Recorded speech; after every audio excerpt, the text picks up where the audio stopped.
It all comes down to leadership. That's what they kept saying. The designers, the developers, the strategists, the creatives, every single one of them said the same thing. Their problems at work, leadership, their frustrations, leadership, their inability to do their best work, leadership. But here's the twist. Those same people, many of them are leaders now, and they're drowning, overwhelmed by expectations they never signed up for, struggling to lead teams while organizations barely understand what they do. This isn't another leadership book telling you the 5 steps to greatness. This isn't advice from some executive who hasn't been in the trenches in 20 years. This is How We Talk About Leadership by Tracy L. Brown. And it's different because these aren't her words, they're yours. The real conversations happening at lunch tables, in coffee queues, in Slack messages after hours. The things people actually say when managers aren't listening. This is leadership, unfiltered, raw, honest, and it's time we started talking about it differently. Part 1. What we actually mean when we say leadership. When people say leadership, what do they really mean? Ask 10 people. You'll get 10 different answers. Vision, direction, support, courage, empowerment, protection. But here's what the digital talent told Tracy Brown. When they say leadership, they mean someone who actually gets it, someone who understands the work they do, someone who fights for them in rooms they're not in. They don't need a visionary who talks in abstracts.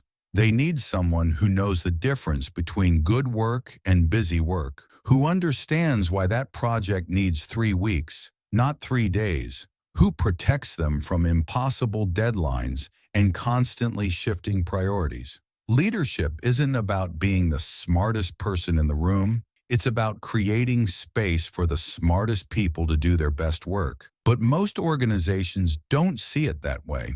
They promote the best designer into management and wonder why they struggle. They take the most talented developer and make them lead a team with 0 training on how to actually lead. And then they wonder why everyone's miserable. Because here's the truth nobody wants to admit. Technical excellence doesn't automatically translate to leadership ability. They're different skills, different mindsets, different muscles. You can be brilliant at your craft and terrible at leading people. And that's okay. The problem is we pretend it's the same thing. Part 2, the expectations are crushing us. I just wanted to make great work. Now I spend all day in meetings. That quote, that single sentence sums up what so many creative leaders feel. They didn't become designers to manage people. They didn't become developers to write performance reviews. They became makers because they love making things. But leadership in the modern workplace, it pulls you away from the work you love. Meetings, budgets, politics, stakeholder management, performance reviews, strategy documents. And here's the kicker. You're still expected to do the work, to be hands-on, to deliver your own projects while managing everyone else's. The expectations are impossible. You're supposed to be strategic and tactical, visionary and detail-oriented, supportive and demanding, available but not micromanaging, present but not hovering. Oh, and do it all with empathy, authenticity, and unwavering confidence. It's exhausting. And most people in leadership roles right now, they're barely holding it together because nobody prepared them for this. Nobody told them that leadership would mean being responsible for other people's mental health, career development, and emotional well-being while their own needs get ignored. The designers, the developers, the strategists, they're expected to be therapists, coaches, advocates, and shields, all while still being experts in their craft. And when they can't do it all, they feel like failures. But the problem isn't them. It's the system. It's the unrealistic expectations. It's the idea that one person can be everything to everyone without breaking. Part 3, we're speaking different languages. Here's a pattern Tracy Brown found everywhere. Leaders in their teams are speaking different languages. The creative says, this needs more time to be done properly. The manager hears, they're being difficult. The designer says, The brief keeps changing. The executive hears, they can't adapt. The developer says, this technical debt will cost us later. Leadership hears, they're resisting innovation. Nobody's communicating. Everyone's translating through their own filters. And in the process, meaning gets lost. Creative talent speaks in quality, craft, and process. Leadership speaks in speed, efficiency, and delivery. Neither is wrong, but they're not connecting. And when that happens, trust breaks down. The team feels misunderstood. Leadership feels frustrated. Projects suffer. People burn out. The gap isn't about intelligence. It's about perspective. It's about lived experience. It's about understanding what actually goes into the work, not just what comes out of it.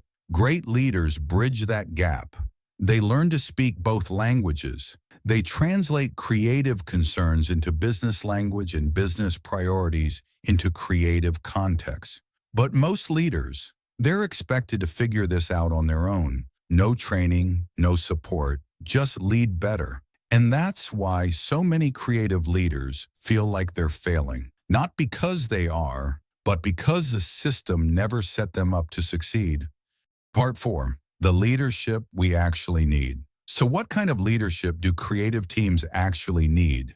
Not superheroes, not gurus, not people with all the answers. They need leaders who listen, really listen, not waiting for their turn to talk listening, but deep, curious, tell me more, listening. They need leaders who protect them from scope creep, from impossible deadlines, from stakeholders who want everything yesterday, from the chaos that derails good work. They need leaders who fight for them, for resources, for recognition, for fair workloads, for the time to do things properly instead of just quickly. They need leaders who trust them, who don't micromanage, who don't demand updates every hour, who hire talented people and then let them be talented. They need leaders who are honest, who admit when they don't know something, who acknowledge mistakes, who say, I'm learning this too. They need leaders who see them as humans, not resources, not deliverables. Humans with lives, with struggles, with limits. That's the leadership that builds great teams. Not perfection, not endless optimism, not charismatic speeches, just human beings who care enough to lead with integrity, humility, and genuine respect for the people they serve. Because leadership isn't about being served. It's about serving, about clearing obstacles, about creating conditions where great work can happen. That's it. That's the job. Part 5. The leaders who are struggling. Let's talk about the leaders themselves. The ones trying so hard, the ones who care, the ones who are quietly breaking. They're working 60-hour weeks, taking calls on weekends, responding to emails at midnight. Because they think that's what leadership requires. They're saying yes to everything because they don't want to let anyone down. They're absorbing stress from above and below, becoming a buffer that absorbs all the impact. They're feeling guilty for not being available enough, for not having all the answers, for needing time away, for being human. Many of them are imposter syndrome in a suit, convinced everyone's about to realize they don't know what they're doing, terrified of being exposed as not good enough. And most of them, they're doing this alone. No support, no mentorship, no one checking in on them, because leaders are supposed to be strong, right?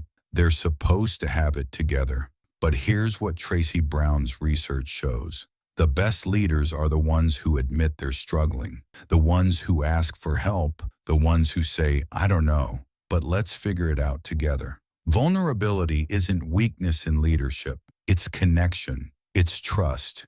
It's the thing that makes people want to follow you. Because people don't follow perfect leaders. They follow real ones. Part 6. We need to change the conversation. This is where everything shifts. We need to stop talking about leadership as if it's an individual trait, as if some people are just natural leaders and others aren't. Leadership is contextual. It's learned. It's practiced. It's supported by systems, culture, and resources. You can't expect someone to lead effectively if they're drowning in administrative tasks, if they have no training, if they have no mentorship, if they're given a team and told figure it out. Organizations love to say, our people are our greatest asset, but then they promote those people into leadership roles with zero preparation, zero support, and impossible expectations. That's not investment, that's negligence. If we want better leadership, we need to build better systems, systems that support new leaders, that provide training, that offer coaching, that create space for leaders to develop their skills without being thrown into the deep end. We need to normalize conversations about leadership struggles, to make it okay for leaders to admit they're overwhelmed, to create cultures where asking for help is seen as strength, not weakness. We need to stop glorifying the leader who works 80 hours a week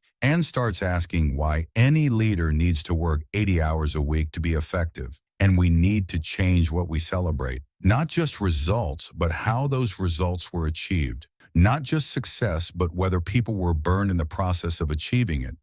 Part 7. Real Voices, Real Truth. The power of Tracy Brown's book isn't in her analysis. It's in the voices, the actual quotes from real people navigating leadership right now. I spend more time justifying why we need time than actually having time to work.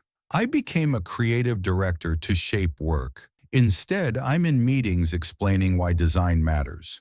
Leadership training taught me frameworks. Nobody taught me how to tell someone their work isn't good enough without destroying them. I'm supposed to inspire the team while I'm barely inspired myself. These aren't complaints. They're reality. The messy, complicated human reality of trying to lead in environments that don't always support good leadership.